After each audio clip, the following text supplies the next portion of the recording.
Objeto. SCP-112. La montaña rusa variable. Clasificación. Euclid. Procedimientos especiales de contención. SCP-112 está contenido junto al parque temático abandonado. Designado como sitio. El sitio es atendido con un complemento estándar de 12 guardias armados vestidos con atuendo designado del parque, para prevenir interferencia civil. La fuente de poder de SCP-112 está almacenada en un edificio prefabricado de la Fundación con 2 cerraduras de alta seguridad y un equipo estándar de 6 personales de seguridad y un operador. Dado que todas las otras atracciones en el sitio están deshabilitadas intencionadamente, la intervención civil es baja. Ya que las propiedades anómalas de SCP-112 ocurren sin importar su condición, solo requiere trabajos de mantenimiento obligatorios que se deben hacer en SCP-112. Esto también asegura que los civiles locales tengan la creencia de que SCP-112 y sus alrededores están abandonados e ignorados. Todas las pruebas que involucren a SCP-112 deben ser llevadas a cabo con un inodoro portable cerca, así como una mesa pequeña con comida y bebida básicas. Vagones de SCP-112. Descripción. SCP-112 es una montaña rusa de acero, anteriormente conocida como The Blue Steel Surfer. Construida en 1900. SCP-112 se comercializó como la joya de la corona del parque temático. Las pruebas iniciales del recorrido resultaron en experiencias muy negativas del personal evaluador. Cuando estos informes se hicieron de conocimiento público, las repercusiones financieras del fracaso del Steel Surfer dieron lugar a que la empresa matriz del parque de atracciones se declarara en bancarrota. La propiedad fue abandonada e imperturbada hasta 1900. Cuando una banda local entró en el parque y reactivó los juegos inadecuadamente desactivados, SCP-112 incluido. Cuando la policía intentó detener a los miembros que salieron de SCP-112 después de su paseo inaugural, los pilotos comenzaron a eliminado, atrayendo la atención de los medios locales. Bajo la sospecha de que el paseo tenía anomalías, la fundación compró el parque, bajo el auspicio de reconstruirlo como tierra de la fantasía, a fin de probar las propiedades anómalas potenciales de la montaña rusa. Cuando SCP-112 es iniciado, la montaña funciona como debería hasta que llega al punto alfa, el primer descenso. Cuando el carro alcanza el punto alfa, los vagones desaparecen. Luego de 3 minutos, el tiempo estimado que tardaría el carro en recorrer el circuito, se rematerializa en el punto omega, a 3 metros del punto de inicio de la montaña. Los sujetos humanos que se suban a SCP-112 tienen una experiencia completamente diferente comparada con la observación exterior. El marco temporal entre el punto alfa y omega se extiende masivamente, con paseos que van desde 4 minutos hasta meses. Las propiedades de SCP-112 varían de persona a persona. La mayoría de los sujetos reportan elementos en el circuito que no existen en él propiamente, como alas de murciélago, enrollamientos de cobra y lobos inclinados. Los sujetos no sienten que el resto del mundo es extraño o diferente, solo lo experimentan con el circuito.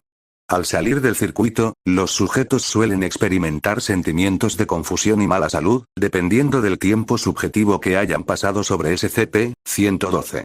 Estas sensaciones no están basadas en enfermedades físicas, sino en la experiencia subjetiva de lidiar con una incomodidad física por un período extenso de tiempo.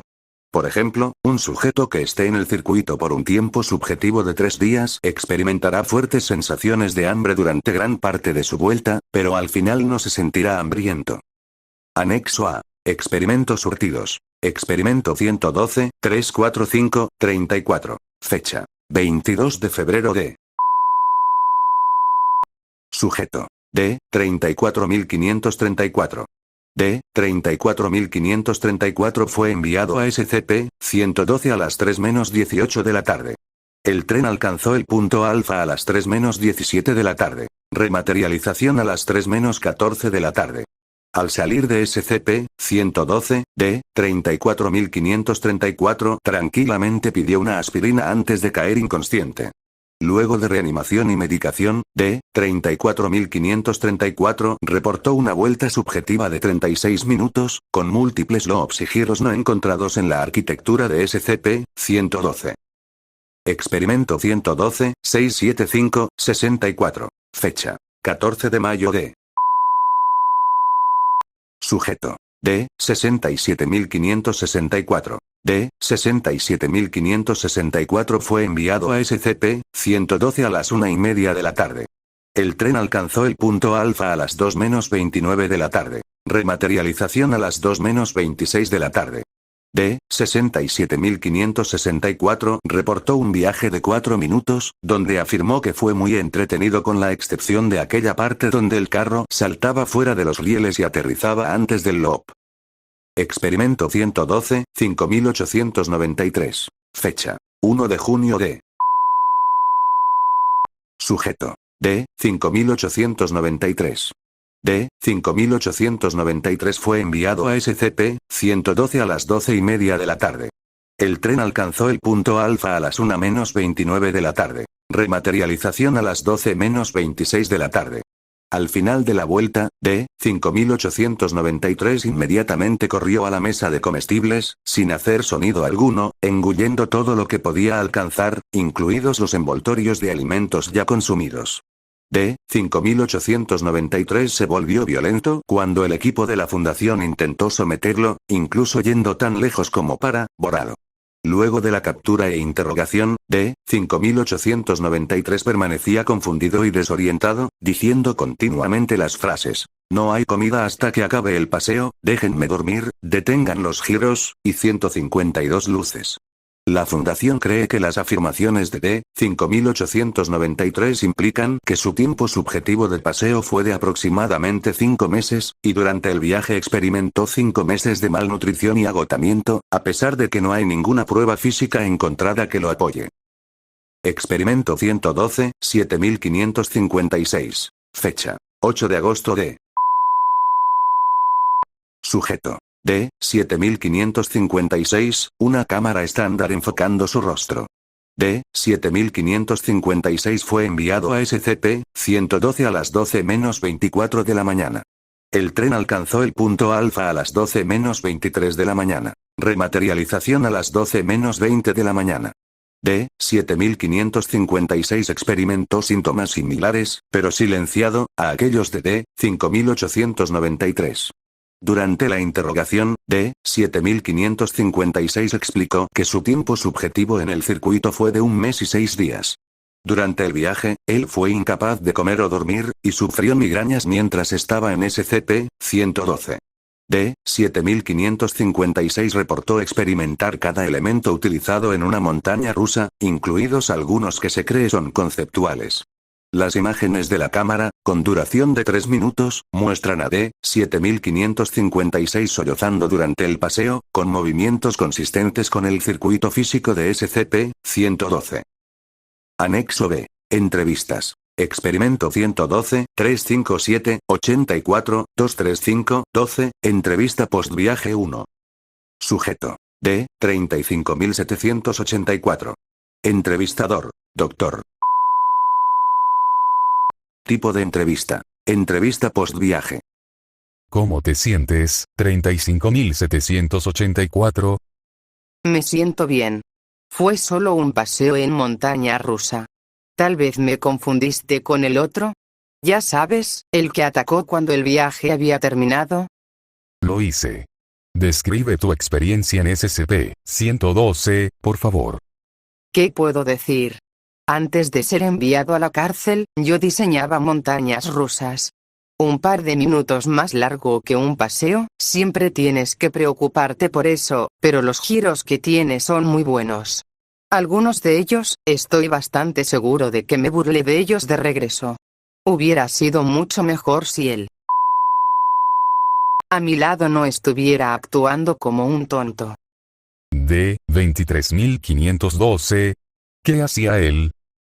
Es lo que él no estaba haciendo lo que me molestó. Estaba tan encorvado que sus ataduras estaban tensas, solo hacia adelante. Piensa que su boca estaba abierta todo el tiempo. Si fuera posible, yo diría que se veía como alguien que había estado en un ataque de llanto por unas horas. No sé.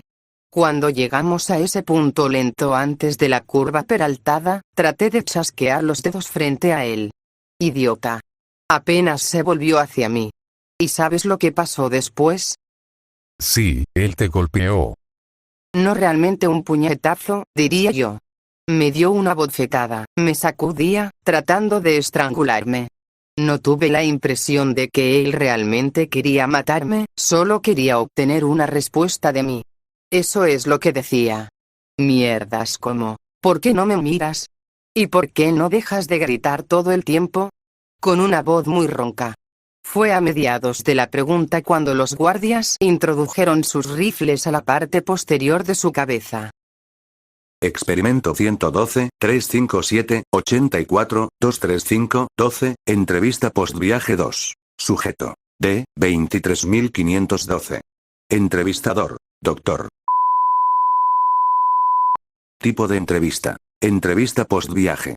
Adelanto. Esta entrevista se llevó a cabo 3 semanas después de montar a SCP-112 con D. 35784.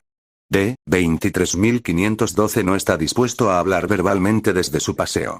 De vez en cuando intentaba hablar, pero mostraba señales de malestar y dolor al hacerlo, afirmando que su garganta dolía demasiado para hablar. Si bien no hay problemas médicos con D. 23512, sus experiencias, obviamente, lo han dejado traumatizado. El doctor estima una recuperación total posible antes de las eliminaciones mensuales, y que en el momento en que él sea capaz de estimar con precisión cuánto tiempo duró su viaje subjetivo. Esta entrevista fue realizada a través de comunicación escrita. Dada su fijación en ciertos rasgos del paseo, esta transcripción ha sido editada por razones de brevedad. Hola, 23512. ¿Cómo te sientes? Aún duele. Aún estoy mareado, vueltas y vueltas, giros y giros, por y para siempre. ¿Por qué dices que tu garganta duele? Grité. Grité una y otra vez. La chica no me respondió. Nunca me miró. Grité hasta que ya no podía más. Mi garganta se recuperaba, volví a gritar. Nunca mirándome ni notándome, simplemente siguió gritando animosa en el infierno de subidas y bajadas y de lado a lado. Asumo que te refieres a la persona que te acompañó en el viaje. 35784. Esa chica de grandes tetas, riéndose contenta, en cada giro, cada vuelta, incluso cuando todo se tornaba oscuro podía oírla reír. No podía dormir por culpa de sus gritos. Durante el día y la noche no paraba de gritar.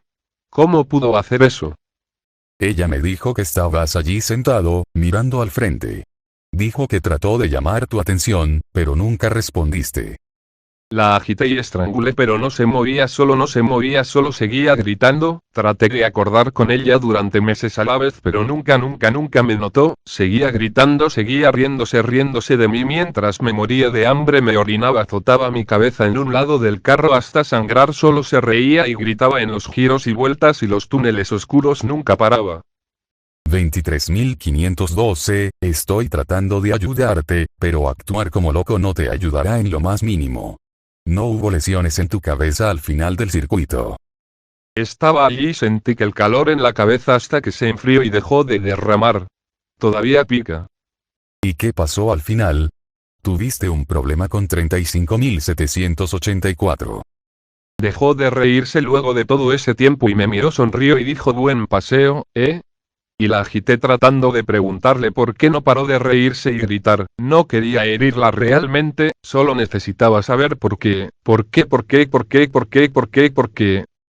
Se repite. Veces hasta que D. 23512 es incapacitado.